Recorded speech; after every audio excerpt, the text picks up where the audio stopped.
Hello again, everybody. As you're aware by now, I'm Professor Robert Romano. I'm your professor for this course. This week, we're going to be talking about intellectual property and image rights when it comes to athletes, both professional and amateur athletes. All right, so I'm probably going to break this down into two different segments. The first segment will be covering the different intellectual properties that are out there and licensing that goes along with it. And the second part will cover image rights, and in particular the Ed O'Bannon case that has been permeating through the court system over the past few years. Ed O'Bannon, as you were aware if you viewed the video, Money in March Madness, was a former UCLA basketball player who has sued the NCAA. So let's begin. First question is, what is intellectual property? It doesn't mean a smart piece of land. Intellectual property is a legal system of protecting intangible goods.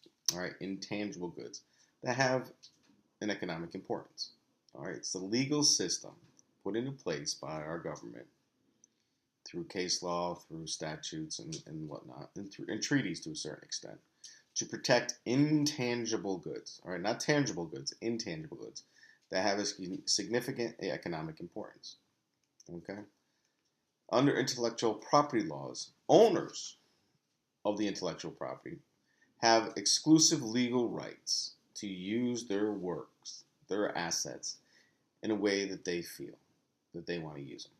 All right, so the property owners, the owners of the intangible property, are granted certain exclusive legal rights to a variety of intangible assets, and some of these assets are music, literature, art, inventions, word symbols, designs, stuff like that. There are three main forms of intellectual property. The first one are patents. All right, we all have heard of what a patent is. We all heard the term patent. But what is patent? What is it?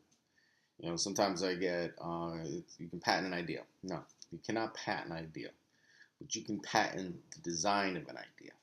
All right, so let's say you build Wright brothers, they build an airplane. They can patent the propeller. All right, the design of the propeller, that's theirs. The concept of the propeller, no. The idea of propeller, no, they can't patent. But that specific design that they use, the schematics that they use, that can be patented. All right, so patents, a set of exclusive rights granted to an inventor for a limited period of time. I mean, patents are only good for a certain amount of years. And we want to give them rights so they'll disclose their inventions to the world. All right, we feel that these inventions are important, the world should benefit from it, so we're going to legally protect you for a period of time so you can get a return on your investment. Okay, so you spend all that time designing it, figuring it out, you're now legally protected, nobody else can use that patent for a period of time, so you'll bring it to market and other people can benefit from your invention. And in exchange, you're protected and you can benefit usually through monetary means. The second form of intellectual property is more in literary work, copyrights. All right, think about that for a second. What is a copyright? We have heard of the term copyright, of course. Everyone has. But copyrights are a legal concept that give the creator of an original work exclusive rights to use it, and again, for a limited time. So if you write a book, if you create lyrics to a song, if you're an artist and you make a picture, I'm trying to see if there's any around here, paint a picture, those are all works that can be copywritten. Right? This PowerPoint, it's copyright. All right, I created it, it's mine as a copyright. You cannot use it, you cannot sell it. If I find out you are. But so this is a legal concept which gives these creators, when we create something, the right to use it and be protected. Okay? All right, how do you copyright something? Most people say you copyright something by just putting that little C on it. You've all seen that C, and that's a way. You can do that. I mean, as soon as you create something, it has a copyright. It is copywritten. All right, putting the C on it helps. The better way to do it is to take whatever you created, the book, the lyrics, the painting, and file it with the Copyright Office down in Virginia. File a copy of it with the Copyright Office down in Virginia. The C is fine, everything's fine, but legally it becomes a proof problem. I can say I created this PowerPoint. A friend of mine can say they created this PowerPoint. And if neither one of us has registered with the Copyright Office, it becomes a proof problem. So if you're going to protect your clients out there once you become sports managers, the best way to protect your clients is to make sure that whatever they create is legally protected through the Copyright Office. Right? That way you have proof. Third form of intellectual property are trademarks. All right? Trademarks are a distinctive sign or indicator which identifies that a product or service with which the trademark appears originates from a unique source and distinguishes its product or service from other entities. Okay? Very long definition for a very, very common thing. Trademarks are basically logos, word marks, and slogans. Okay? You can trademark a logo, you can trademark a word mark, you can trademark a slogan. All right? The New York Yankees, that's script, trademarked. Barca, that's trademarked. The Hook'em Horns, that slogan, trademarked. That color, that burnt orange that Texas used, is patented. Right? The formula that you come up with to reach that burnt orange is patented. The Hook'em Horns is a slogan which is trademarked. Canada, who knows what they're doing up there.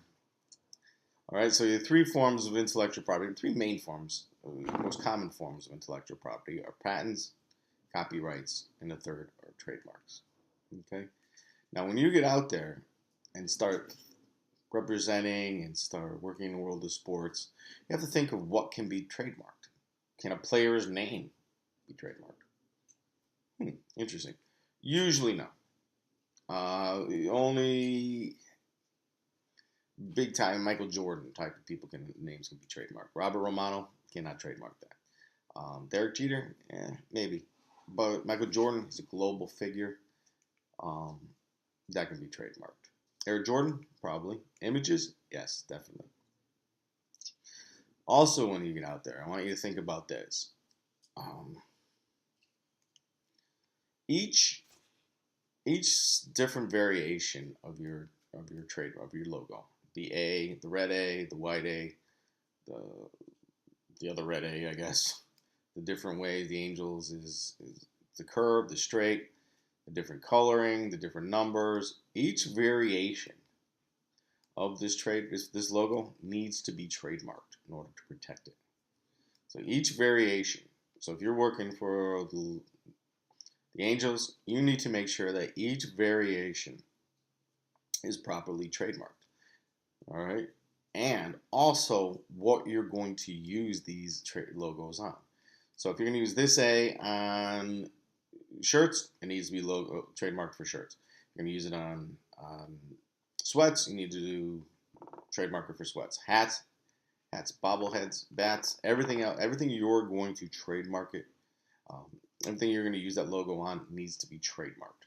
Okay, so it becomes very onerous, very big, and very expensive to protect your trademarks. Right? Because you have so many variations, and you're going to be using them on so many different things. Think about this for a while. I want you to think about for a second, what is the most protected logo in the world? What do you think? What's the most protected logo in the world? Is it the New York Yankees? Think outside of sports. Is it Coca-Cola? Is it Nike? McDonald's?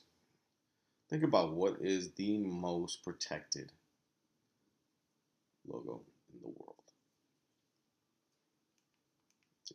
The Olympic rings. The Olympic rings is the most protected logo in the world. It has to be. Just because it is a global symbol.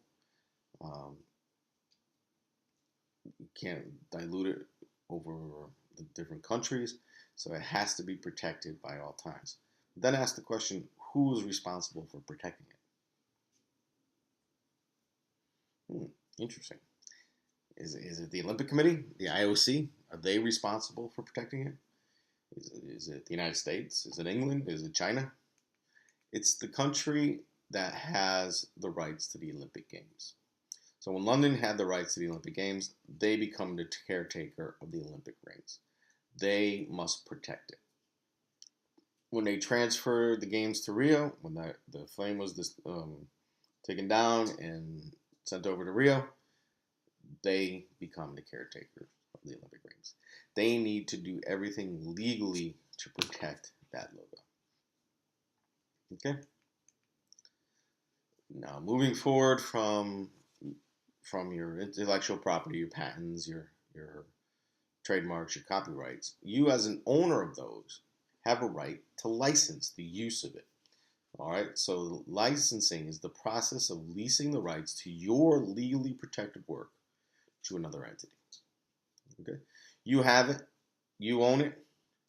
You protected it through the Copyright Office, through the Trademark Office, through the Patent Office, but you now have a right to license it to somebody else. You can let somebody else use it. The license holder grants the right to a given property for a specific purpose for a defined geographical area. Is it just the Northeast? Is it the United States? Is it North America? Or is it global? For a period of time. You're not going to give your license out forever. In return, you will get money. Okay, you will get a negotiated payment. Okay? Let's take an example. The Cubs own this trademark, right? The Lunchbox company wants to use that logo. They will pay the Cubs some money for that licensing right. And once they exchange the rights and the money, your son or daughter gets to take the Cubs lunchbox to school. Okay, what's the benefit for this? I mean, revenue, right? Royalties are paid by the licensee. All right, in this case, the Lunch Pail Company. They are the licensee. The Cubs would be the licensor. The licensor gets a percentage, typically 5 to 14%, of the manufacturer's selling price, not the retail price, of the manufacturer's selling price for each item sold. All right, that is paid to the licensor, the Cubs, by the licensee. Okay, the licensor is the license holder, and the licensee is the person who gets the license for a certain period of time in a certain geographical area. If the licensor has enough juice, they may require the licensee to pay guarantees. All right, a minimum amount of royalties owed, okay, regardless of how many they sell. Royalties is based on volume. I mean, if they sell 10, you'll get a percentage. You get 5 to 14% of the 10. If they sell 20,000, you get 5 to 14% of that. Guarantees doesn't matter. You're guaranteed a certain amount every year during the course of the license. Okay. What are the benefits? Oh, see the licensor. This is lovely. See, this is pretty cool. Licensor grants the license to the licensee, who sells their products after they manufacture them to the retailer, who give them to you, the consumers, so you can have your Derek Jeter t-shirts and your Peyton Manning t-shirts and your Tom Brady jerseys and everything else. All right. What are the benefits to the licensor? What benefits does the licensor get out of this? Think about that for a second. Well, number one, they get money.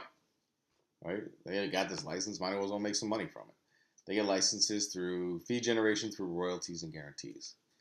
They can use this as a marketing tool, right? You know, the lunchbox scenario. You're reaching out to a whole new demographic of kids, right? Use my logo, they become fans. Expanding the brand, kind of type of thing.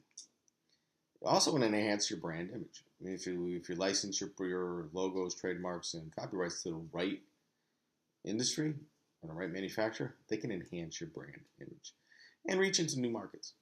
I mean, those are some of the benefits for the licensor. Fee generation uses a marketing tool, create brand exposure, enhance your brand, and hopefully reach into new markets. Some of the benefits for the licensee: makes your product more desirable, right? You got a gray lunch pail there. Yeah, that's great. Slap the logo on it. Bam, you're selling them out the back door or out the front door. Who knows? All right. So and increase your volume by association. You want to be associated as licensee with all that goodwill that Major League Baseball has, MLB, NFL has. They have great goodwill that's already built up. By buying that license, you're increasing your value by association. Okay. Athletes do have their own intellectual property. All right, an athlete does have their own intellectual property. It's called the right of publicity. Right of publicity means a person, an athlete in this context, has a right in the value of his or her photograph or image. And they have the right to grant an exclusive privilege to publish that image. All right, so think about that. An athlete has their own intellectual property known as a right of publicity. What that means, basically, a person has a right to the value of his or her own image and a right to license that image out in exchange for money. Okay? All right, next video, I'm going to go into the athlete's intellectual property a little deeper. We're going to explore the Ed O'Bannon case. I think that's enough for now. If you have any questions or comments, please feel free to reach out. Thank you.